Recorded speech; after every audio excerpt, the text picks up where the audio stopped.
Whenever you're ready, sir. This is Joe Galloway conducting an oral history interview with Mr. Cliff Stern on Monday, March 23rd at 10:30 hours, and we are located in the Atlanta History Center in Atlanta, Georgia. Sir, before we talk about your experiences in Vietnam, I'd like to get a little biographic information about you, when and where you were born, your family, and your age when you went to Vietnam. How old were you when you went to Vietnam? I was 23. 23. Who were your family members? Well, I had my dad and my mom, my brother and my sister, and my wife. What was your hometown? My hometown when I went in the Army was Jacksonville, Florida. What was your sense of the war before you decided to enter the military?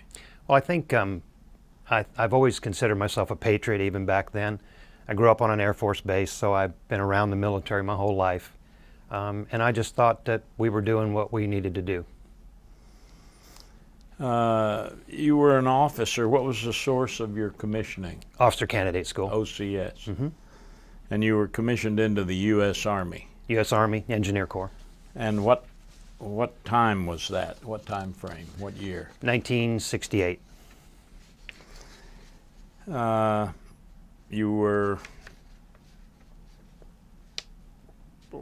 did you do your training? Before Vietnam, I was an engineer officer. I went to Fort Benning, Georgia, and I found out about Army Aviation. And since it would double my pay, and I'm a mercenary, I decided I was going to go into Army Aviation, which I did. Went to Fort Walters, Texas, then to Fort Rucker, Alabama for about 6 months. And they were shipping all aviators at that time off to Vietnam. But my brother was over there, and we're the only other one. So they delayed me for 9 months, and I ended up in the Army Executive Flight Detachment, where they had never seen a lieutenant before, much less what they were going to do with him. So I spent 9 months there. I got an instrument ticket and a whole lot of experience, which I think helped me a lot when I got to Vietnam.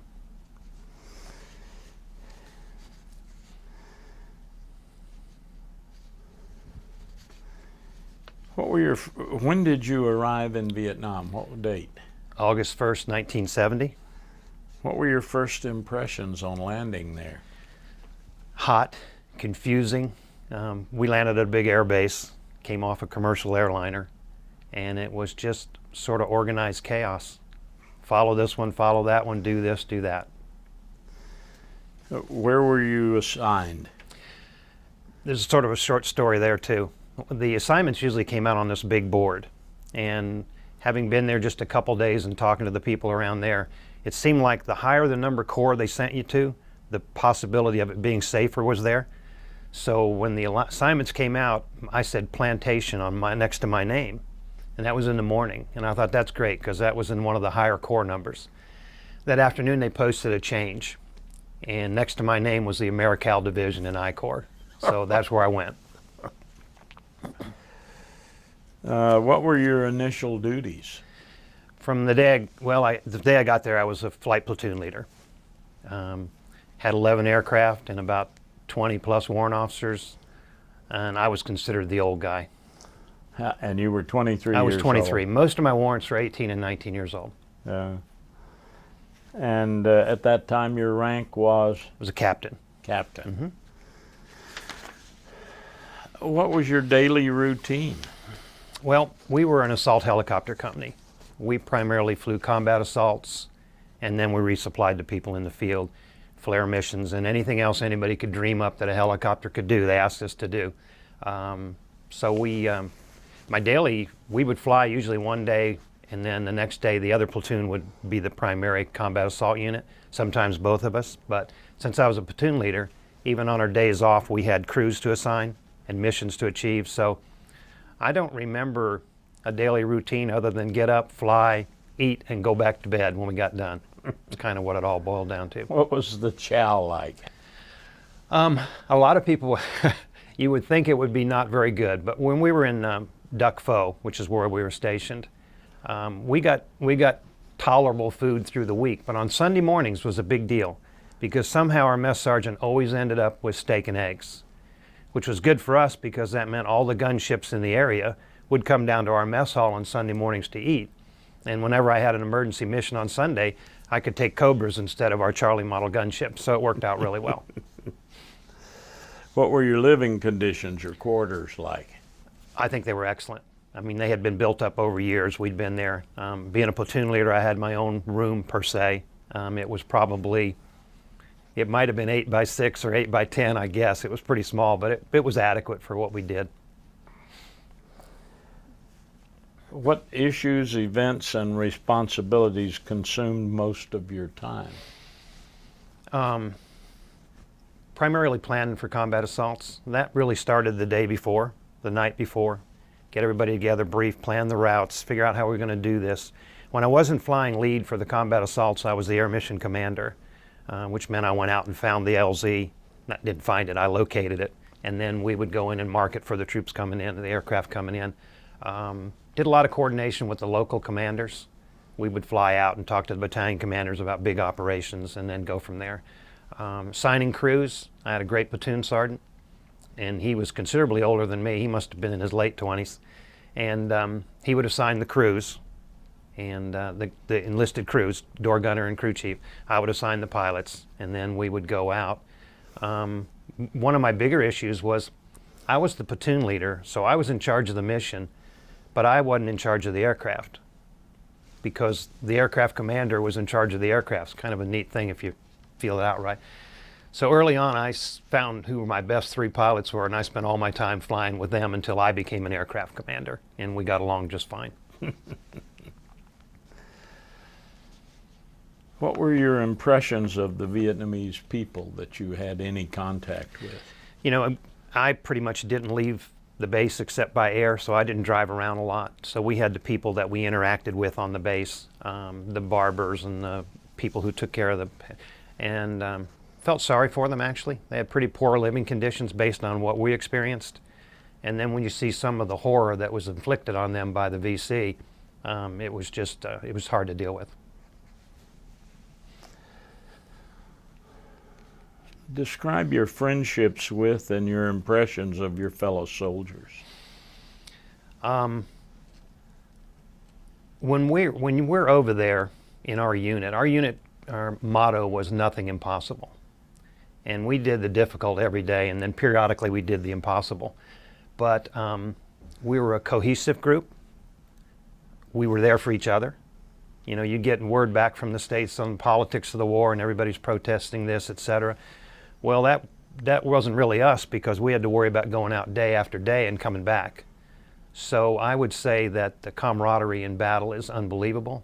And I can sort of put a little stamp on that. A couple years ago, my son got me involved with my unit from Vietnam, their alumni association, and drugged me down there. And the first morning, you know, I recognized 7 or 8, 10 guys that were with me while I was there. So I got my breakfast, which were Cheerios, went over to the table, and there sits this guy in overalls with an Alabama drawl, and he lives in Andalusia, Alabama. We talked for a little bit, about 20 minutes, went on a day. Halfway through the day, he comes up to me and says, "Sir, I want to apologize.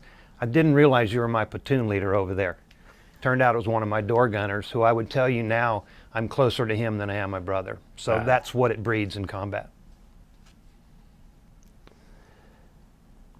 Did you form friendships with men from different racial and social backgrounds during your time in Vietnam that you might not have had in civilian life? I don't know that to be a fact. Obviously, the different parts of the country that people come from, that was probably the biggest thing, to learn to accept the people from Texas and Alabama and communicate. That was a hard thing. But no, we were all there together, and we're like one big family at that point in time. What did you do for recreation or off-duty activities if you had any off-duty? Sometimes we would go out and get a suntan. Sometimes we'd play football. But I just honestly don't remember a lot of spare time. Not a lot of spare time. We had a purpose, and we knew what we were supposed to do. Do you have any specific memories of the popular American culture, music, books, film, etc.? Yes, from sir. the time you were in Yes, Vietnam? sir. We got to get out of this place. Yeah. I mean, that's the theme song for every Vietnam veteran that I know. Yeah. Yeah, all the popular music. AFN was, would play the music, and wherever we were that we could listen to it, we would. Now, you said you were based at Duc Pho. Duc Pho, yes, sir. Where was that? That was probably about 30 minutes south of Chu Lai, Okay. and we supported the 11th Infantry Brigade. Okay. Can you describe significant actions that you witnessed, combat operations which you participated in? Yes, I can. I got there in August, and between August and December, we were supporting the 11th Infantry Brigade. We would do normal combat assaults. 1 out of 3 would be a hot LZ. Sometimes they weren't. So we did all the support tasks.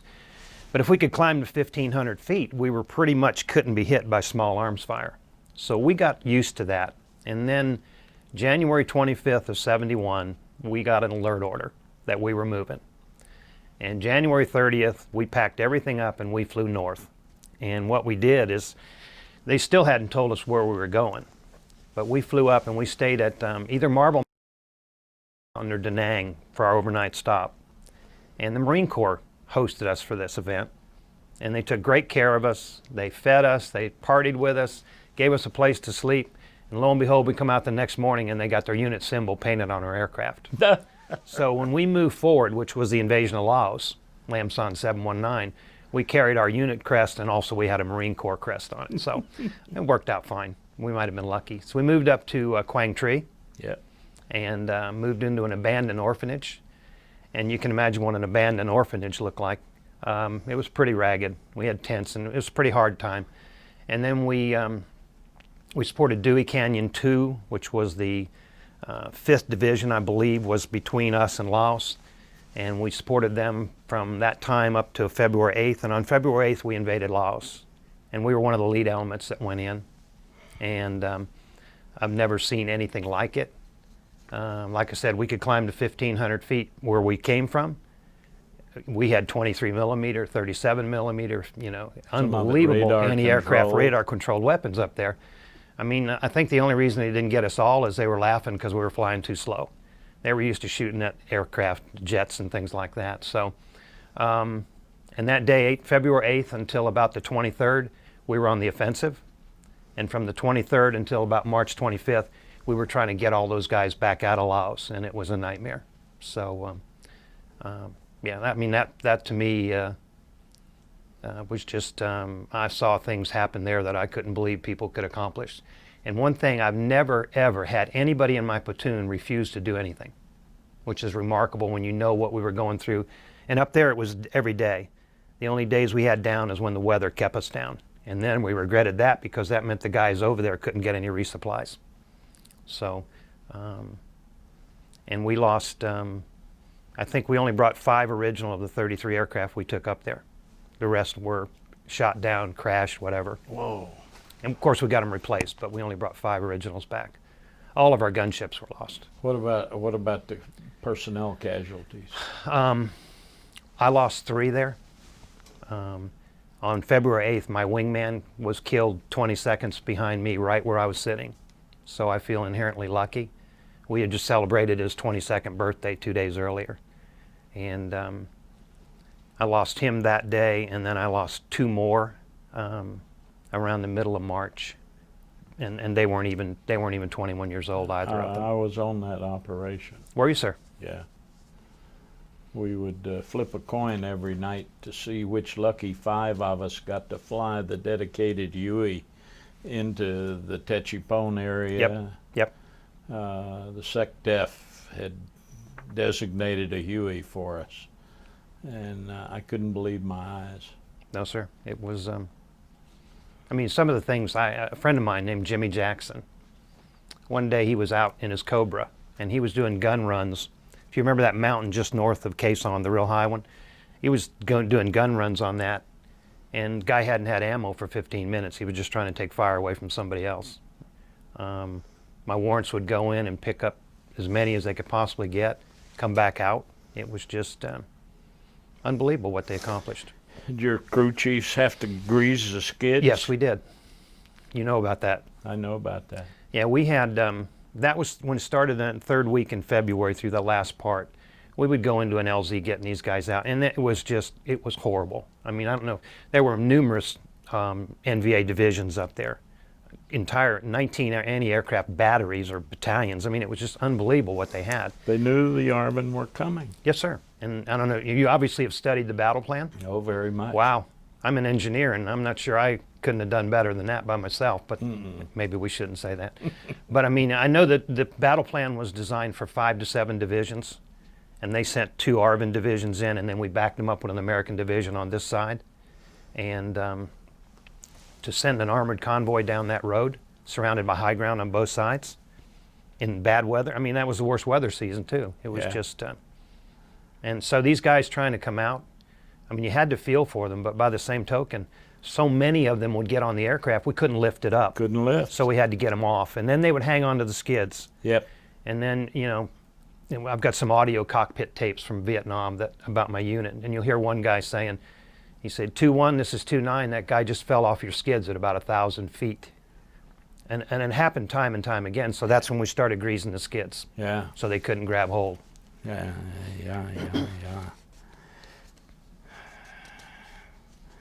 What were your emotions at the time? You know, a lot of people ask us that. You go do what you got to do, and then when it's all over with, then you wonder why you did it, and you get excited about it and nervous about it. It's just, but you don't do it when you're there doing it. It's just, it's what we were trained to do, and you go do it. What's your most vivid memory of your tour in Vietnam? You familiar with where the rock pile was? I had to go out one day and pick up some KIAs, and they were young GIs, and they were covered. And on the way back, that cover blew off, and I saw these kids, and I mean, geez, they're 17, 18 years old. It just, you know, and it's over. That is my most. That time, and I was doing a medevac one time, and I turned downwind, and the wind came through the cockpit, and the blood blew all through the cockpit. From this guy made it, so that was good. But I mean, it's just, those are kind of the vivid memories I have. Describe for me the best day you had during your tour. Well, I'm glad you gave me this question beforehand, because I had to think really hard about the best day I had, other than the day I left. Christmas Day, 1970. Both sides sort of agreed to a ceasefire, and all we had that day were resupply missions. So the platoon leaders flew the resupply missions. And so we were taking out Christmas chow to the guys in the field, and we didn't get shot at all day long. And then coming back, I hear this on guard frequency. You hear one of the aviators say, "Happy birthday, son." And then another one comes on, "Thanks, Dad." And I said, that kind of reminds me, that was a good day. So, and you've been around aviators enough to know their sense of humor is sometimes warped, but it's always there, no matter what the situation happens to be. Yep. Describe for me the worst day you had during your tour. Well, I've kind of already talked about it. That would have been February 8th, no question about it. In fact, what's so bad about it, and I keep playing this over and over in my mind more than once, daily. I landed, and I was the first one to get in from our company. The 2 or 3 in front of me got shot down from the other unit we had merged with. And as I was coming out, I could see the NVA. We flew right over the top of them, setting up with a machine gun. And sure enough, Bob Gentry comes in right behind me, and they had it on fire, going by then, and he got killed that day. And that's the worst day I had. How much contact, if any, did you have with our allies? By that I mean the Koreans, the Thais, the Filipinos, the Aussies. One encounter with the Aussies, and this was when we were down south in Duck Pho. We were going into an LZ, and a Canberra flew over, and he had a 500-pound bomb still on his wing rack, one of them. So I went up on guard, and I was the air mission commander. And I asked him if he would drop that in our LZ. And he was heading home. He said, sure, no problem. Gave him the coordinates, and he dropped that 500-pound bomb in that LZ. And to us, that seemed like a nuclear weapon because we were used to the 17-pound rockets, and it just made, so, you know, that, but any of those people would help you. Not our allies, but the Navy. I got in trouble one night flying back in with bad weather, and I ended up calling for a radar control approach. And I couldn't get anybody except this guy on a ship out in the bay, you know, a Navy guy, and he guided me back home, so it was kind of cool. Yeah, kind of cool. What was your general impression of our allies, their interaction with American and ARVN troops and their performance? We, as flying as an air mission commander, we did a lot of work with the ARVN Vietnam battalion commanders, and they always had an Army advisor with them, but I thought some of them were really sharp. I'm not sure we gave them what we needed to give them as far as support goes. I think I think the Vietnamization thing kind of jumped the gun a little bit. I think they could have gotten there. And then once again, the battle plan we sent them in Laos was just, no one could win that. No. That was just that bad. So I respected them, and I thought they did what they were supposed to do. Well, and we had a plan to send 40,000 of them in, and the enemy had a plan to have 60,000 waiting for them. Mm-hmm. Those are not good odds. No, sir. How much contact did you have with your family back home? Not much at all. A letter here and there. No Mars, no... No, no.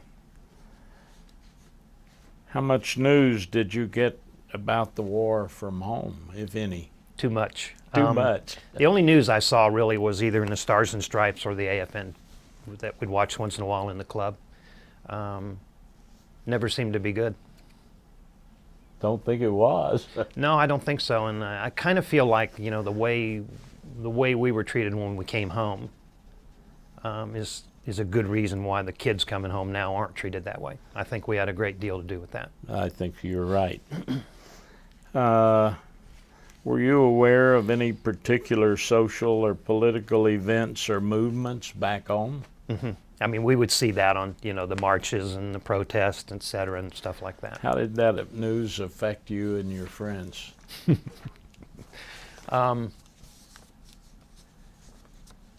I know it makes you mad. There's no question about that. You wonder what's going on, what's support. And we had a drafted Army then, so we had every aspect of the United States in the Army, every culture, every race, every job level, whatever.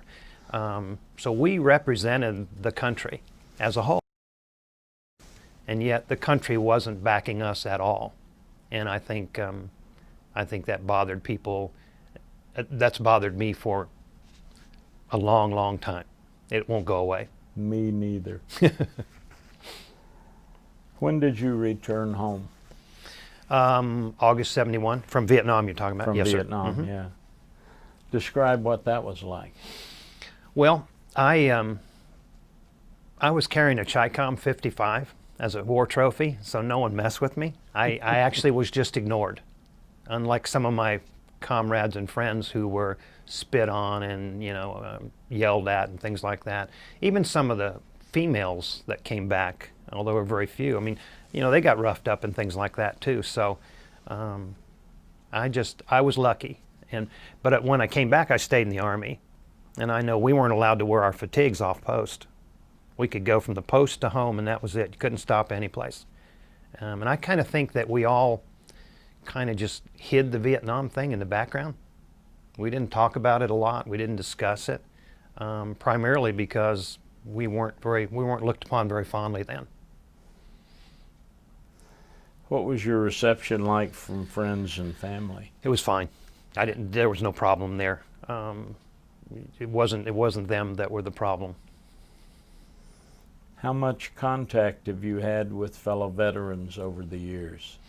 Well, up till 3 years ago, only the ones that I would run into. I retired in '93. I spent 27 years in the Army, so I got to see a lot of people then. But now I'm active in the Army Aviation Heritage Foundation, and we fly veterans all the time. And to see them come out of that Huey after a ride, They're either crying, smiling, laughing, or you can see a look on their face that says, I finally closed that chapter in my life. And we're a volunteer organization, and it just, people do it because they want to do that. And then in addition, my alumni association, we only had 1,000 people ever assigned to the 174th, and we had 200 people last year show up. So we've got a huge alumni association. I would say communications are almost 2-3 times a week. So stay actively involved with the veterans. Did you have any problems readjusting to life after the war? I don't think so. I mean, I didn't jump under things or listen to loud noises or get bothered by it, but I think I've found some mechanisms to cope with all that. And one of them is I speak at a high school once each semester, and I talk about Lamson 719, and I think that helps me a little bit. And I do some other things that talking about it now kind of makes it easier to deal with. You kind of pent that up for so long. How did your Vietnam experience affect your life afterward? I think when I got back from Vietnam, I kind of figured that, number one, I was inherently lucky, and two, that there's nothing, I'm not going to face anything like that ever again, so I can deal with about anything. And I kind of think that's kind of what's made me who I am, good or bad. Is there any memory or experience from your service in Vietnam that has stayed with you through the years and has had a lasting effect on your life? I can't think of many experiences that do not. I mean, it's just, it's kind of interesting that 15 years ago I can recall every minute of February 8th, 1971, to the minute. I could tell you who was in the briefing, what we did, blah, blah. As I get a little older, that's starting to fade away now. And now I remember all the generalities, and I remember the really bad parts. But those are starting to fade. And I think what's important for what y'all are doing is, if you don't get the story now, in 10 years, you're not going to get it at all. You don't get it at all, that's right. How did your experience in Vietnam affect the way you think about veterans coming home from combat today? Oh, if I get a chance to buy them lunch, I buy them lunch. I shake their hands. And what really impresses me is we live south of Atlanta, and they've closed our military bases. And of course, we still go to the commissary because I'm a firm believer that that's a good thing. So we go to Fort Benning, Georgia, once a month. Pack the coolers, go down there, make our big, huge shopping trip. And I always feel good when I get a soldier at the gate, because, and they'll always say, welcome home and thank you for your service. And it just, the mutual respect is still there, and it feels really good about that.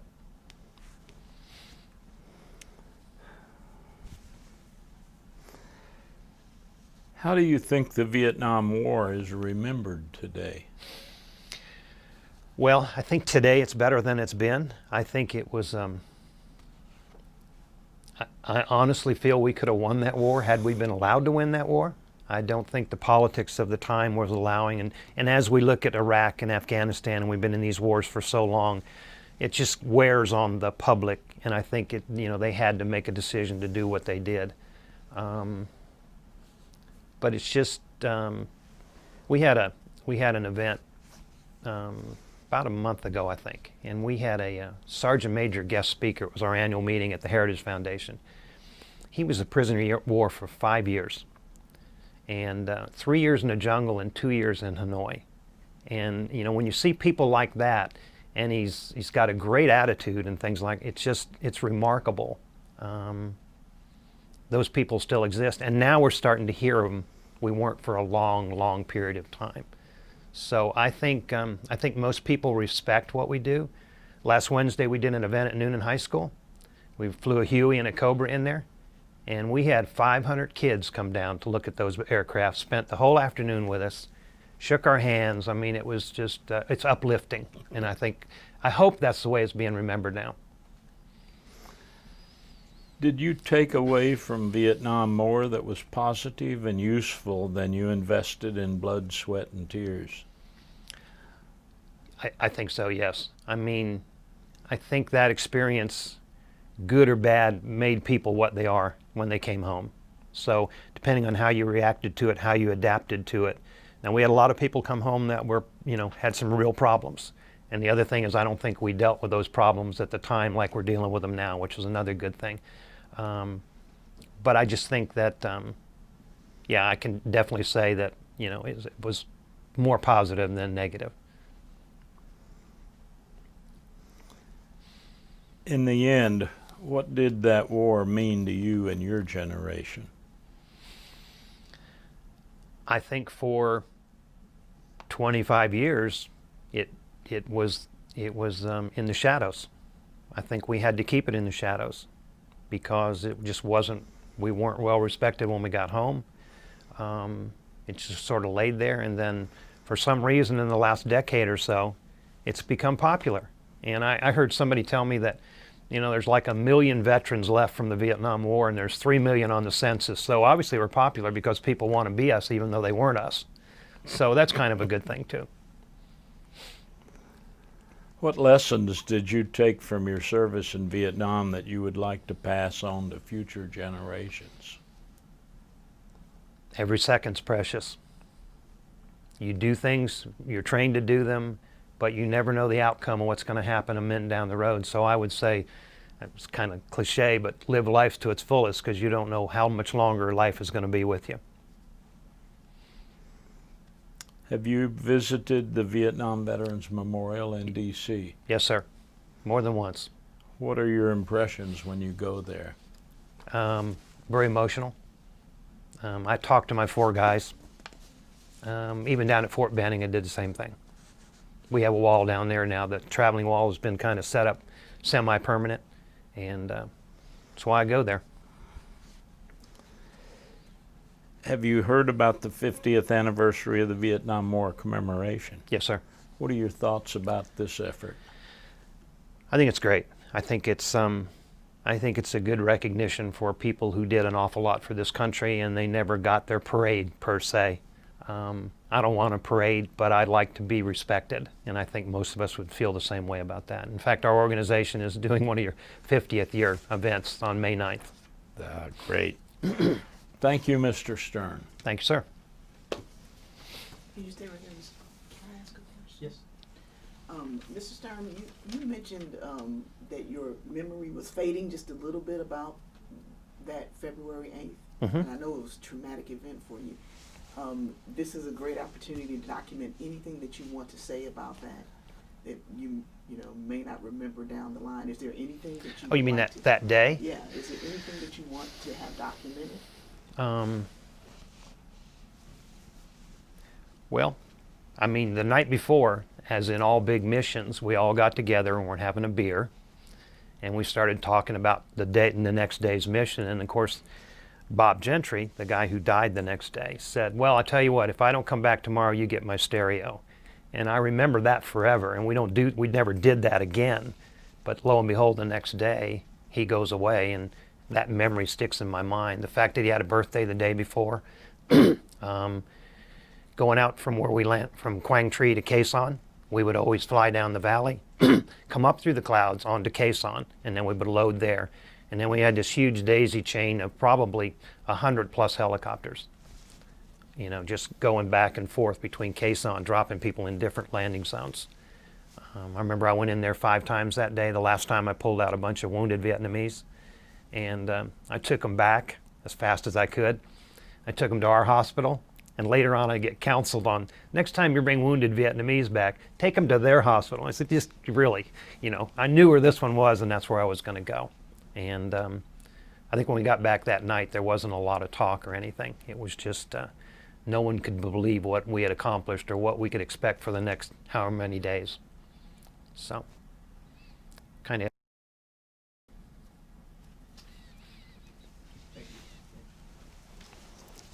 Good.